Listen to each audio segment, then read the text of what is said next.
Stimați moderatori, dragi colegi, sunt Aurelia Grosu.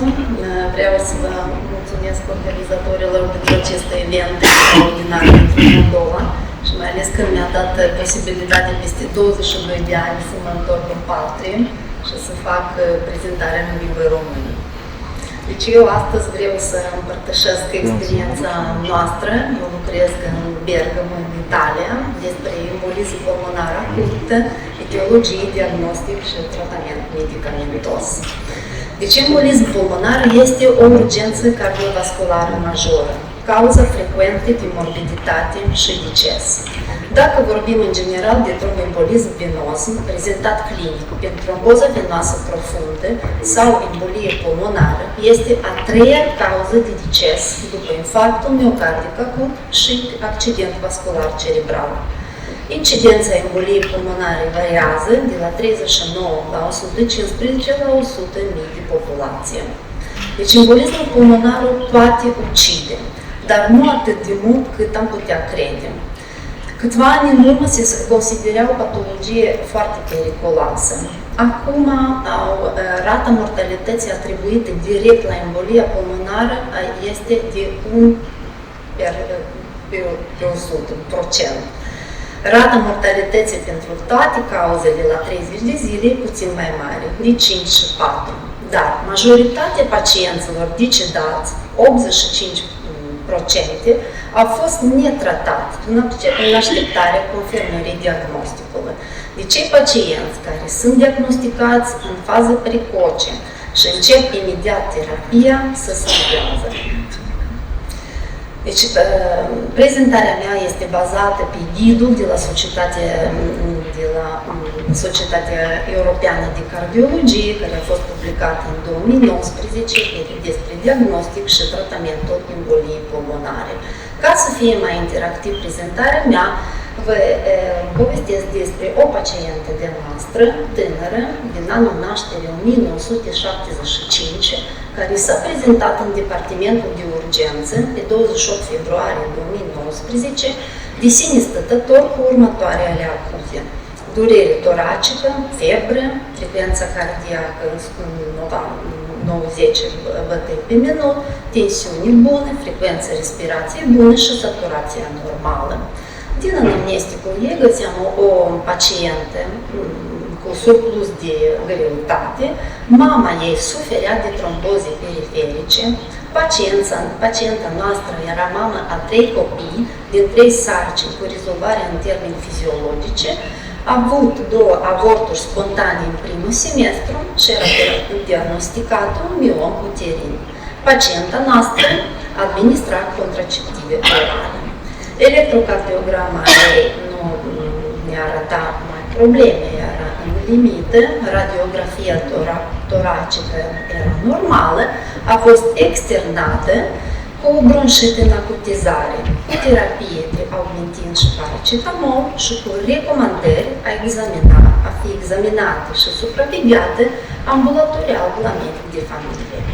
A doua zi, pe 1 martie, pacienta s-a prezentat repetat în departamentul de urgență cu slăbiciune și dispnee, ți-a mărit frecvența cardiacă la 115 bătăi pe minute, bună tensiune, frecvența respiratorie puțin mărită, saturația scăzută la 90, la gazele sanguine au arătat o tendință la hipoxie și hipocapnie. O ecografie a Doppler a venilor membrelor inferioare a arătat o tromboză a venii safena internă pe dreapta. Deci electrocardiograma a doua zi avea deja schimbări cu tachicardie sinuzală, deplasarea axei spre dreapta, supra-solicitare ventriculul drept și un ton de T negative în V2, V4. La radiografie toracică era puțin crescut, a apărut un reversat pleuric bilateral leger și infiltrație pulmonară bazală pe dreaptă. Ecocardiograma făcută în secție de urgență a arătat un ventricul stâng normal dimensiuni, normale fracție, dar ventriculul drept era ușor dilatat, cu o hipertensiune pulmonară ușoară, moderată, PAPS 35 și venă cava inferioară nu era dilatată, cu colabare parțială la inspirație. Deci, din examinările de laborator, atrag atenție că au fost crescut didimerii, puțin mărită troponina, PCR și leucocitele erau măriți și un BNP care era normal. A fost îndreptată la angiotomografie computerizată, care a confirmat suspiciunea cu prezența defectelor masive de umplere cu caracter tromboembolic a ramurilor principale arterii pulmonare, extinse pe toate ramurile lobale bilaterale. A fost internată în bloc de terapie intensivă cu embolie pulmonară acută. Deci când noi vorbim de procesul de examinare a unui pacient cu suspiciunea clinică a emboliei pulmonare, sunt două momente importante.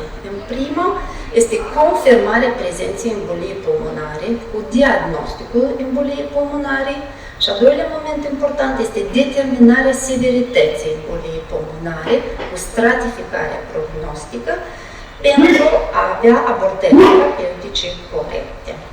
Suspiciunea clinică este o condiție primară pentru a ajunge la diagnostic de embolie pulmonară. În 90% din cazuri, suspiciunea emboliei pulmonare se bazează pe simptome sau semne clinice.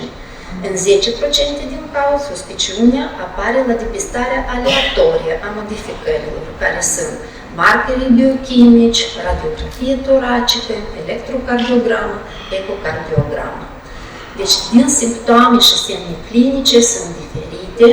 Din simptome, cel mai prevalent este dispnea, din semne clinice este tachipnea, dar toate simptomele și semnele poartă un caracter nespecific. Deci nu putem să ne bazăm numai pe simptome și semnele clinice.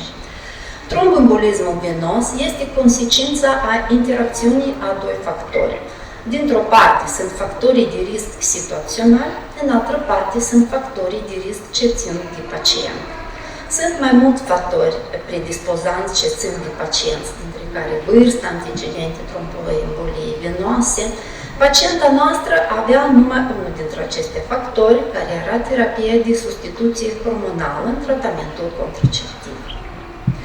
Deci, în algoritmul suspiciunii din tromboembolie pulmonară, dacă avem un pacient la risc intermediar, adică fără șoc sau hipotensiune, când evaluăm pacient, dacă probabilitatea clinică este joasă sau intermediară, trebuie de făcut didimerii. Dacă probabilitatea deja este înaltă, atunci pacientul vine îndreptat imediat la tomografie computerizată în regim angiopulmonar. Chiar dacă avem didimere, deci dacă lipsă în didimere, atunci probabilitatea e joasă. Dar dacă avem didimeri deja măriți, în orice caz pacientul și diagnosticul se confirmă cu angiografie computerizată.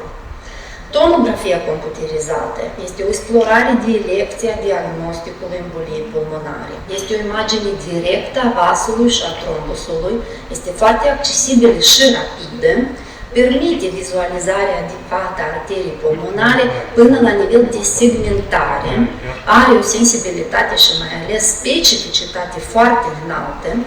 Rezultatul negativ este criteriul adecvat pentru a exclude embolie pulmonare la pacienți cu o probabilitate clinică redusă și oferă diagnostic alternativ în 30% din cazuri. Dar dacă noi avem un pacient instabil, în șoc sau hipotensiune, atunci algoritmul se schimbă. Prima metodă de diagnostic devine ecocardiotoracică la patul bolnavului. Dacă noi găsim cu această metodă disfuncția ventriculului drept, pacientul trebuie îndreptat la angiografie computerizată. Dacă nu găsim un ventricul drept, atunci cauza poate fi altă de șoc sau instabilitate hemodinamică. Deci, ecografia transtoracică este o metodă extraordinară pentru a face diagnostic, pentru a examina, este rapidă, se face și în secție de urgență și la patul bolnavului, deci care să dă mai multe informații ecografiei. Cea mai principală este cum este ventriculul drept, mai ales în comparație cu cel stâng, dilatația și mobilitatea redusă a ventriculului drept, dar clar și prezența insuficienței tricuspidale, de la care se calculează și hipertensiunea pulmonară. Deci, odată că am făcut diagnosticul de embolie pulmonară, trebuie să mergem la determinarea severității, la stratificarea prognostică.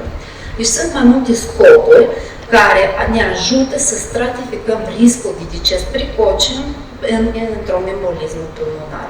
Cea mai ușor, cea mai răspândită este scorul PESI, dat în versiunea simplificată, care este mai ușor pentru noi a calcula. Deci, dacă avem 0 puncte, riscul de mortalitate la 30 de zile e 1%, nu este înalt. Dar uitați-vă, dacă avem numai un punct dintre aceste parametri prezentate aici, numai un punct de PESI score, mortalitatea la 30 de zile se mărește de la 1% la 11%. Pacienta noastră avea numai tachicardie, deci avea numai un punct și deja mortalitatea ei creștea.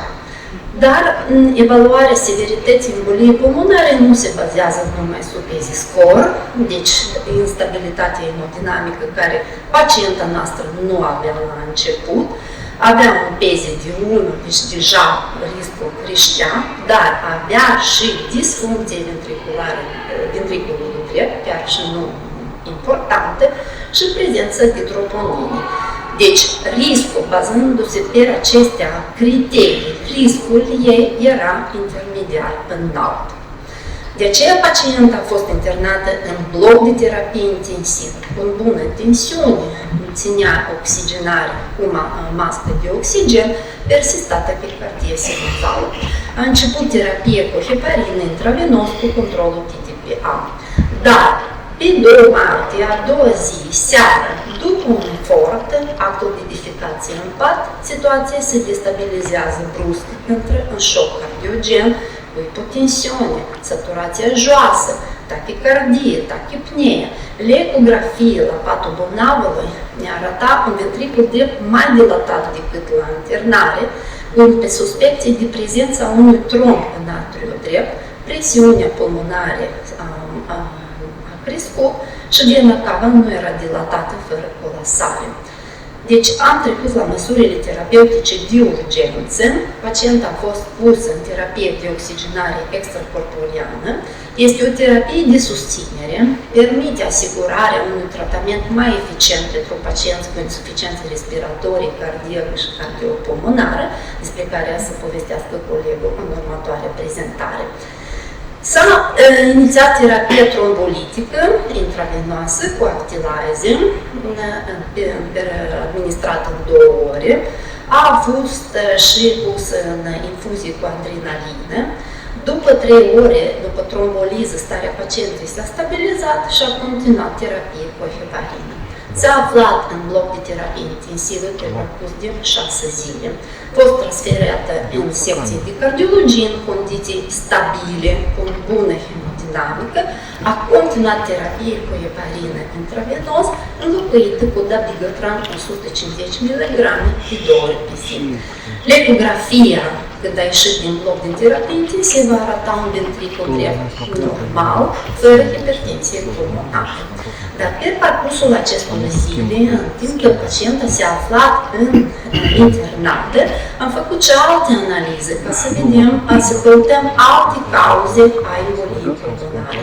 Țineți minte că ea avea în anamnestic uterin. Am făcut rezonanță magnetică și am găsit într-adevăr această masă enormă, care, după părerea ginecologilor, se vorbea de un miom gigant, cu dimensiune pe 12 pe 10 pe 10 cm, dar, după părerea ginecologilor, nu era cauză la embolie pulmonară. Dar poate a contribuit, dar nemijlocit nu era cauza aceasta. Din alte examinări suplimentare care am făcut, noi am exclus patologia reumatologică, anticorpii antifosfolipidici erau negative, markerii tumorali erau negativi, cum și homocistina era normală. A fost externată în bune condiții, fără nicio problemă din partea ventriculului drept. În terapia cu dabigatran 150 mg de 2 ori pe zi. Sugerări la externare din centrul trombozei a fost de continuat terapia pentru 6 luni și a fost indicat test genetic. Sugerările noastre a cardiologilor era de repetată tomografie, o angiotomografie peste 3 luni și un control cardiologic și ecocardiografic, iar ginecologul vroia să revadă pacientul peste 6 luni cu indicația intervenției chirurgicale. Am văzut-o de mai multe ori după externare. Una din ultimele vizite a fost în iulie 2020, deci după 18 luni de la terapie, de la event acut, se simțea bine în clasă primă, fără hipertensie pulmonare. La test genetic s-a descoperit prezența unei variante de factorul a2-lea în heterozigoză. Deci este o mutație care se asociază cu nivelul de protrombină mai mare, în 30% decât normalul, și poate induce o hipercoagulare ușoară, poate predispune la tromboză venoasă, dar nu este sigur. Dar alt factor, mutația factorului 5 Leber era negativ. Deci, văzând terapia cu anticoagulante a fost oprită. Deci aici se părea că putea să termină cazul nostru. Dar, în decembrie același an, a fost internată în ginecologie pentru a face laparohisterectomia totală, a fost externată peste 4 zile cu enoxiparină 4000 de unitate. Aduceți aminte că pacienta era cu surplus de greutate. Poate dozajul acesta chiar pentru profilaxie, dar era mai inferior decât ea trebuia să facă, așa că peste 6 zile ea se prezintă în departamentul de urgență cu dispnee la efort minim și durere toracică.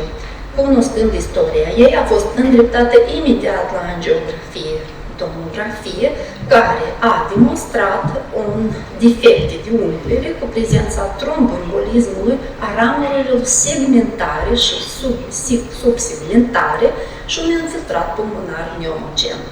De data asta a fost internat în secția de cardiologie, fiindcă hemodinamic ea se simțea bine. Saturația bună, ventriculul bun, drept bun, troponina BNP negative. A reinițiat terapia cu dabigatran, care va continua pe toată viața. Deci, când vorbim de terapia a emboliei pulmonare, cea mai importantă terapie este anticoagularea. Deci, anticoagularea, care dacă este stabil pacientul, fără comorbidități, fără analize patologice sau ventriculul drept alterat, terapia poate fi inițiată direct în secție de internare și chiar externat pacientul. Dar dacă este instabil, trebuie să fie internat și terapia, deci se recomandă după ghidul 2019 că trebuie inițiată imediat. Dacă inițiăm terapia anticoagulant parenteral, atunci heparină cu greutate moleculară mică sau fondaparină este recomandată, dar dacă vorbim de terapie anticoagulant oral, atunci noi anticoagulanți sunt în favoare în față de varfarină. Deci, terapia medică, sunt cunoașteți bine, sunt 4 medicamente care pot fi folosite în tratamentul emboliei pulmonare acute, dabigatran, rivaroxaban, apixaban, redoxaban. Toate medicamentele acestea au în spate studii clinici care au demonstrat absolut nu inferioritate, dar chiar superioritate față de varfarină în embolie pulmonară și cu reducerea emoragiilor și reducerea complicațiilor. Deci acesta este protocolul nostru care noi îl folosim pentru terapia medicală. Dacă începeți heparină, care trebuie să fie făcută cel puțin 5 zile, atunci terapia poate fi continuată cu dabigatran sau edoxaban, dar în cazul de apixaban sau rivaroxaban, terapia poate fi inițiată imediat în departamentul de urgență sau chiar în ambulator. Deci, pe cât timp? De cel puțin terapia anticoagulare trebuie fi făcută pe 3 luni. În caz de primul episod de embolie pulmonară secundar a unui factor de risc, terapia poate fi stopată după 3 luni, dar în restul pacientului terapia trebuie fi extinsă după 3 luni, dacă mai ales este un factor de risc tranzitoriu sau reversibil major. Deci, dacă un factor persistă, atunci trebuie de continuat terapia, chiar cu clase 2A de recomandare. Deci, pe scurt, vă prezint și alt caz, un bărbat tânăr din 1981, care suferă de tetrapareză spastică din copilărie, hidroencefalie, disfagie. În ianuarie 2012 este internat la noi cu embolie pulmonară masivă. Începe heparină și varfarină. Dar peste o lună el persistă internat în terapie intensivă cu insuficiență respiratorie acută și infarct pulmonie. Persistă și embolia pulmonară a ramului drept principal la tomografie. Deci el este instabil din punct de vista hemodinamic, are nevoie de cardiotonice, este pus la respirație dirijată și hipertensiunea pulmonară a lui este severă. L-am trimis în centrul nostru de referință cardiochirurgical, unde în februarie el face trombectomie chirurgicală și poziționează bunicava filtru. Deci, ultima vizită l-am văzut acum în iunie. A trecut deja 10 ani. Pacientul trăiește bine, se simte bine, nu are hipertensie pulmonară și continuă terapie cu varfarină. Deci asta, o trecere la prezentarea lui Sergiu, care acum îl invit, ca embolia pulmonară, în cazul dat, terapia medicamentoasă nu a avut succes și am avut nevoie de cardiochirurg. Mulțumesc!